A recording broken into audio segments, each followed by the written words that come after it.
Hello guys, ഇന്ന് ഞാനിവിടെ share ചെയ്യുന്നത് ഒരു AWS അക്കൗണ്ട് ക്രിയേറ്റ് ചെയ്തതിന് ശേഷം ബേസിക് സെറ്റിങ്സിനെ കുറിച്ചാണ്. അപ്പോൾ അത് നമുക്കൊന്ന് നോക്കാം. അപ്പോൾ ആദ്യം തന്നെ നമ്മൾ AWSൻ്റെ കൺസോൾ എടുത്തു കഴിഞ്ഞാൽ ഫസ്റ്റ് വരുന്ന പേജ് ഇതാണ് AWS കൺസോളിൻ്റെ മെയിൻ പേജ്. ഇതിനകത്ത് നമുക്ക് റീസെൻ്റ് ആക്ടിവിറ്റീസ് ഏതൊക്കെയാണ് എടുത്തതെന്ന് കാണാൻ പറ്റും. ഓൾ സർവീസ് നമുക്ക് ഇവിടെ തന്നെ ഷോ ചെയ്യാൻ പറ്റും, ഇവിടെ തന്നെ എടുക്കാനും പറ്റും. പിന്നെ അതുകൂടാതെ തന്നെ നമുക്ക് ടോപ്പിൽ ലെഫ്റ്റ് സൈഡ് സർവീസ് എന്ന് പറഞ്ഞൊരു ഓപ്ഷൻ ഉണ്ട്. അവിടെ ക്ലിക്ക് ചെയ്ത് കഴിഞ്ഞാൽ നമുക്ക് അവിടെ നിന്നും ചൂസ് ചെയ്യാം ഏത് സർവീസ് വേണമെങ്കിൽ നമുക്ക് ഇവിടെ നിന്ന് ചൂസ് ചെയ്യാവുന്നതാണ്. എല്ലാ സർവീസും ഓരോ കാറ്റഗറൈസ് ചെയ്തിട്ട് ആണ് അവിടെ ഷോ ചെയ്തിരിക്കുന്നത്. നമുക്ക് ലെഫ്റ്റ് സൈഡ് കാണുന്നത് നമുക്ക് സ്റ്റാർ ഇട്ട് വെച്ചിരിക്കുന്നത് നമുക്ക് ഫേവറേറ്റ് ചെയ്ത് നോക്കാം. നമുക്ക് സ്ഥിരമായിട്ട് യൂസ് ചെയ്യുന്ന കാര്യങ്ങൾ നമുക്ക് വേണമെങ്കിൽ സ്റ്റാർ ഇട്ട് കഴിഞ്ഞാൽ നമുക്ക് ഫേവറേറ്റ് ചെയ്യാനായിട്ട് പറ്റും. അത് ബ്രൗസർ ഡിപ്പെൻഡ് ചെയ്തിരിക്കും. ഇപ്പോൾ ബ്രൗസറിലെ ക്യാഷൊക്കെ ക്ലിയർ ചെയ്ത് കഴിഞ്ഞാൽ അത് പോകും. അപ്പോൾ അതൊന്ന് നിങ്ങളൊന്ന് ശ്രദ്ധിക്കുക. പിന്നെ അതേപോലെ തന്നെ സെർച്ച് ഓപ്ഷനിൽ പോയി കഴിഞ്ഞാൽ നമുക്ക് അവിടെ സെർച്ച് ചെയ്തെടുക്കാം. ഇപ്പോൾ നിങ്ങൾക്ക് SNS എന്നോ ECT എന്നോ IAM എന്ത് വേണമെങ്കിൽ സെർച്ച് ചെയ്ത് നമുക്ക് അവിടെ നിന്ന് എടുക്കാവുന്നതാണ്. അതുപോലെ തന്നെ ലെഫ്റ്റ് സൈഡ് ടോപ്പിൽ AWS ക്ലിക്ക് ചെയ്ത് കഴിഞ്ഞാൽ നേരെ മെയിൻ പേജിലേക്കാണ് പോകുന്നത്. പിന്നെ ക്ലൗഡ് ഷെല്ലുണ്ട് റൈറ്റ് സൈഡ്. അതെന്തിനാണെന്ന് വെച്ച് കഴിഞ്ഞാൽ നമുക്ക് ബ്രൗസറിൽ നിന്നുകൊണ്ട് തന്നെ നമുക്ക് ലിനക്സ് ടെർമിനലായിട്ട് യൂസ് ചെയ്യാം. API call, AWS CLI call, Python bash scripting ഇതെല്ലാം നമുക്ക് യൂസ് ചെയ്യാനായിട്ട് പറ്റും. അതിനുവേണ്ടിയാണ് ക്ലൗഡ് ഷെല്ലിൽ യൂസ് ചെയ്യുന്നത്. പിന്നെ നോട്ടിഫിക്കേഷൻ സിമ്പിൾ കാണുന്നത് നമുക്ക് നോട്ടിഫിക്കേഷൻസ് എന്തെങ്കിലും വന്നിട്ടുണ്ടെങ്കിൽ അവിടെ അലർട്ട് വന്ന് കിടക്കും.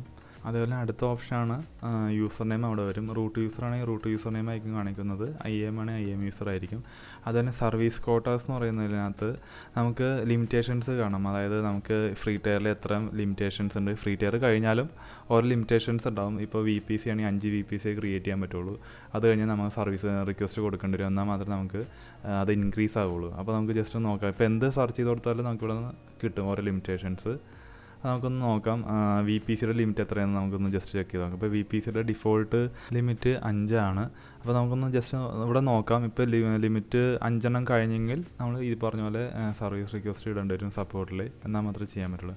അതുപോലെ അടുത്തത് കാണുന്നത് റീജിയൻസ് ആണ്. ഇപ്പോൾ ഒഹിയോ ആണ് ഞാൻ സെലക്ട് ചെയ്തിരിക്കുന്നത്. നമുക്ക് മുംബൈ വേണമെങ്കിൽ മുംബൈ ചൂസ് ചെയ്യാം. അതുകൂടാതെ തന്നെ ഓരോ റീജിയനും ഓരോ കോഡുണ്ട്. ഇപ്പോൾ ഒഹിയോയുടെ കോഡ് റീജിയൻ US ഈസ്റ്റ് 2 എന്നാണ്. അതുപോലെ മുംബൈക്ക് AP സൗത്ത് 1 ആണ്. അപ്പോൾ അതേപോലെ ഓരോ കോഡുണ്ട്. പിന്നെ അതുപോലെ സപ്പോർട്ട്സിൽ പോയി കഴിഞ്ഞാൽ നമുക്ക് ടിക്കറ്റ് ക്രിയേറ്റ് ചെയ്യാനും ഡോക്യുമെൻറ്റേഷൻ ട്രെയിനിങ് എല്ലാം അവിടെ തന്നെ നമുക്ക് ചൂസ് ചെയ്യാം.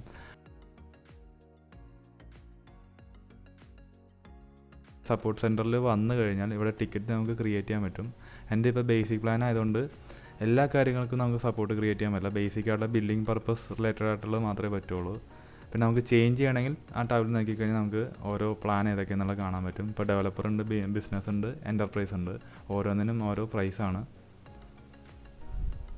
ഈ കാണുന്നതാണ് അതിൻ്റെ പ്രൈസും കാര്യങ്ങളെല്ലാം വരുന്നത്, മന്ത്ലി ആണ്. പിന്നെ അതനുസരിച്ച് ഓരോ പ്ലാൻ അനുസരിച്ചിട്ട് തന്നെ ഓരോ കാര്യങ്ങളുണ്ട്. എത്ര മണിക്കൂറിന് നമുക്ക് നമ്മുടെ സപ്പോർട്ടിന് അവർ റിപ്ലൈ ചെയ്യും എന്നുള്ള കാര്യങ്ങളെല്ലാം അവിടെ പറയുന്നുണ്ട്. പിന്നെ അതുകൂടാതെ തന്നെ ട്രസ്റ്റ് അഡ്വൈസർ എന്ന് പറഞ്ഞൊരു സർവീസ് ഉണ്ട്. അത് ചില സർവീസിൽ നമുക്ക് ഈ എൻ്റർപ്രൈസൊക്കെ ആണെങ്കിൽ നമുക്ക് ഫ്രീ ആയിട്ട് തന്നെ യൂസ് ചെയ്യാൻ പറ്റും. ഇനി നമുക്ക് അക്കൗണ്ട് സെറ്റിങ്സ് നോക്കാം. അപ്പോൾ ഒരു ഫ്രഷ് ആയിട്ടൊരു അക്കൗണ്ട് ക്രിയേറ്റ് ചെയ്ത് കഴിഞ്ഞാൽ നമുക്ക് കുറച്ച് അഡ്രസ്സും കാര്യങ്ങളെല്ലാം അക്കൗണ്ട് സെറ്റിങ്സിലാണ് വരുന്നത്. അപ്പോൾ നേരെ മൈ അക്കൗണ്ട് എടുക്കുക.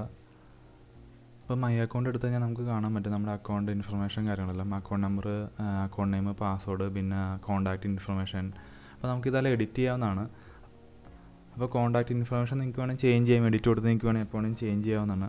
പിന്നെ അതുപോലെ അക്കൗണ്ട് സെറ്റിങ്സ് നമ്മളിപ്പോൾ പാസ്വേഡ് ചേഞ്ച് ചെയ്യുമ്പോൾ എഡിറ്റ് കൊടുക്കുമ്പോൾ നമ്മൾ ഫസ്റ്റ് പാസ്വേഡ് എന്താണോ ആ പാസ്വേഡ് അടിച്ചു കൊടുത്താൽ മാത്രമേ നമുക്ക് അത് എഡിറ്റ് ചെയ്യാൻ പറ്റുള്ളൂ. ബാക്കിയെല്ലാം നമുക്ക് നോർമലി. അടുത്തത് ആൾട്ടർനേറ്റീവ് കോൺടാക്ട്സ് ആണ്. ഇതിനകത്ത് നമുക്ക് വേണമെങ്കിൽ നമുക്ക് ബൈ ഡിഫോൾട്ട് റൂട്ട് യൂസർ ആരാണോ അവരുടെ മെയിൽ അഡ്രസ്സിലേക്കാണ് എല്ലാ കമ്മ്യൂണിക്കേഷനും വരുന്നത്. അതുകൂടാതെ തന്നെ നമുക്ക് ഓരോ ഇപ്പോൾ ബില്ലിങ്ങിന് സെപ്പറേറ്റ് ഒരു ബില്ലിങ്ങിൽ ഡിപ്പാർട്ട്മെൻറ്റ് മെയിൽ പോകണമെന്നുണ്ടെങ്കിൽ നമുക്ക് ബില്ലിങ്ങിൻ്റെ സെക്ഷൻ ആഡ് ചെയ്ത് കൊടുക്കാം. നെയിം കൊടുക്കണം, ടൈറ്റിൽ കൊടുക്കണം. ടൈറ്റിൽ എന്താണെന്ന് വെച്ചാൽ ബില്ലിങ്ങോ അല്ലെങ്കിൽ ഓപ്പറേഷൻ എന്താണെന്നുള്ളത് കൊടുക്കുക, അവരുടെ മെയിൽ അഡ്രസ്സും കൊടുക്കുക. അപ്പോൾ അവർക്കും കൂടി അതിൻ്റെ ഒരു മെയിൽ ഷെയർ പോകുന്നതാണ്. അതിനുവേണ്ടിയാണ് ആൾട്ടർനേറ്റീവ് കോൺടാക്ട്സ് നമ്മൾ കൊടുക്കുന്നത്. ഇപ്പോൾ റൂട്ട് അക്കൗണ്ടിൻ്റെ മെയിൽ ID അൺഅവൈലബിൾ ആണെങ്കിൽ നമുക്ക് എന്തായാലും നമുക്ക് ബില്ലിങ്ങിൽ ഡിപ്പാർട്ട്മെൻറ്റിൽ കിട്ടും. അതുപോലെ ഓപ്പറേഷൻസ്, അതുപോലെ തന്നെയാണ് സെക്യൂരിറ്റി.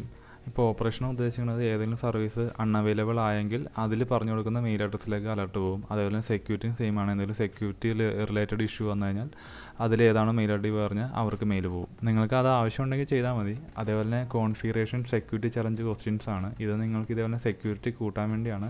നിങ്ങൾക്ക് വേണമെങ്കിൽ ഇതിൻ്റെ ക്വസ്റ്റ്യൻസും അതേപോലെ അങ്ങനെയുള്ള കാര്യങ്ങളെല്ലാം ആഡ് ചെയ്യാം. ഇപ്പോൾ ബാങ്ക് അക്കൗണ്ടൊക്കെ നമ്മൾ ഈ നെറ്റ് ബാങ്കിങ്ങിനൊക്കെ നമ്മൾ ഇതേപോലെ കൊടുക്കാറുണ്ട്. അതേപോലത്തെ ഒരു ഓപ്ഷൻസാണ്. നിർബന്ധമില്ല കൊടുക്കണമെന്നുള്ളത്. പിന്നെ അതേപോലെ റീജിയൻസ് ആണ്. ബൈ ഡിഫോൾട്ട് എല്ലാ റീജിയനും എനേബിൾഡ് ആയിരിക്കും. അത് കഴിഞ്ഞിട്ട് പുതിയ റീജിയൻസ് വരുമ്പോൾ അത് ഡിസേബിൾഡ് ആയിരിക്കും. അപ്പോൾ നമുക്ക് മാനുവലി പോയിട്ട് ആവശ്യമുണ്ടെങ്കിൽ അത് എനേബിൾ ചെയ്ത് കൊടുക്കേണ്ടി വരും. പിന്നെ നമുക്ക് വേണമെങ്കിൽ ആവശ്യമില്ലാത്ത റീജിയൻസ് വേണമെങ്കിൽ നമുക്ക് മാനുവലി ഡിസേബിൾ ചെയ്ത് കൊടുക്കാവുന്നതാണ്. അപ്പോൾ ആ ഓപ്ഷനിൽ ക്ലിക്ക് ചെയ്താൽ നമുക്ക് ഇവിടെ വന്നു കഴിഞ്ഞാൽ നമുക്ക് ഡിസേബിൾ ചെയ്യാനുള്ള ഡീആക്ടിവേറ്റ് ചെയ്യാനുള്ള ഒരു ഓപ്ഷൻ ഉണ്ട്. ഇവിടെ നിന്ന് ചൂസ് ചെയ്യാവുന്നതാണ്. അടുത്തത് ബില്ലിംഗ് പെർമിഷൻ കൊടുക്കാൻ വേണ്ടിയാണ് IAM യൂസർക്ക്. നോർമലി ഒരു റൂട്ട് യൂസർക്ക് മാത്രമേ ഉള്ളൂ ബില്ലിങ്ങും കോസ്റ്റ് മാനേജ്മെൻറ്റിൻ്റെ കൺസോൾ ആക്സസ് ചെയ്യാനായിട്ട്. അപ്പോൾ നമുക്ക് എപ്പോഴും റൂട്ട് യൂസർ യൂസ് ചെയ്യാറില്ല. അതുകൊണ്ട് നമ്മളൊരു IAM യൂസർ ക്രിയേറ്റ് ചെയ്തിട്ട് അവർക്ക് ബില്ലിംഗ് പെർമിഷൻ ഗ്രാൻഡ് ചെയ്യാറുണ്ട്. അപ്പോൾ അതെങ്ങനെ നോക്കി എഡിറ്റ് ചെയ്തതിന് ശേഷം നമ്മൾ ആക്റ്റീവ് IAM ആക്സസ് എന്ന് പറഞ്ഞാൽ അപ്ഡേറ്റ് ചെയ്യുക. എന്നാൽ മാത്രമേ ഒരു IAM യൂസർക്ക് ബില്ലിംഗ് ഡാഷ്ബോർഡ് കിട്ടത്തുള്ളൂ. അതിനുവേണ്ടിയുള്ള ഒരു ഓപ്ഷനാണത്. ഇത് ചെയ്തു വെക്കുക എപ്പോഴും.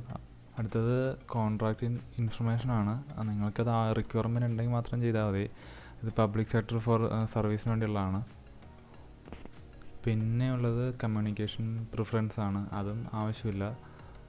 അതേപോലെ മാനേജ് ആൻഡ് സപ്പോർട്ട് പ്ലാൻ. അപ്പോൾ സപ്പോർട്ട് പ്ലാൻ നിങ്ങൾ നേരത്തെ കണ്ട പോലെ തന്നെ ഉള്ള പേജാണ്. നിങ്ങൾക്ക് ആവശ്യമുള്ള ഡീറ്റെയിൽസ് ഇതിനകത്ത് നിന്ന് കാണാൻ പറ്റും.